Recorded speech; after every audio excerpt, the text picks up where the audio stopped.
Ganon. Ha? Kailangan ang ikikwento ay si Lord. Anong gusto sabihin ng Panginoon?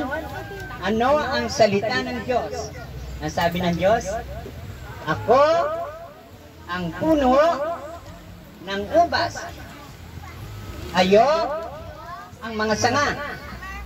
Ang nagbubunga ay pinuputulan at nananagana. Mahirap sa uluhin, ano? Okay. Sinasabi ng Panginoon,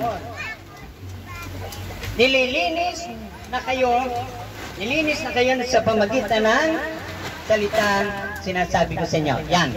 Kapag lagi kayong nakikinig ng salita ng Diyos, kahit sinong nangangaral, kapag kayo nakikinig ng salita ng Diyos, tandaan nyo, ang Espiritu ng Diyos, hindi kayo pababayaan.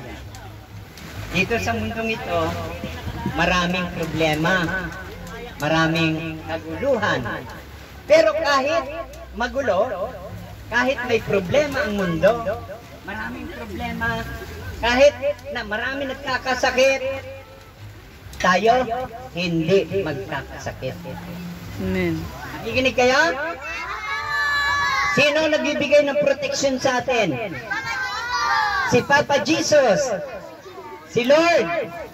Oh, hindi sabay-sabay. Sino ang nagbibigay ng proteksyon? Sino ang gumagabay sa atin? Sino?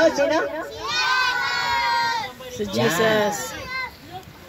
Kapag tayo ay nananatili sa Diyos, asahan natin lahat ng gagawin natin ay susundan ng himala at pagpapala ng Diyos. Kaya, huwag tayong makakalimot sumamba. Huwag tayong makakalimot magpuri sa Diyos. Kapag hating gabi, ay kami ay nagpupuri sa Diyos. Kaya kami ni Sister Miriam, kami ni Sister Miriam makinig, ay lagi nagkakaganito, lagi nagpunta sa inyo, para kayo ay nakain, na para sumamba sa Panginoon, sapagkat ang Diyos ay malapit nang dumating. Ang sabi ng Panginoon, sa kanyang pagdating, Pahayag, chapter 22, verse 15, sa kanyang pagdating,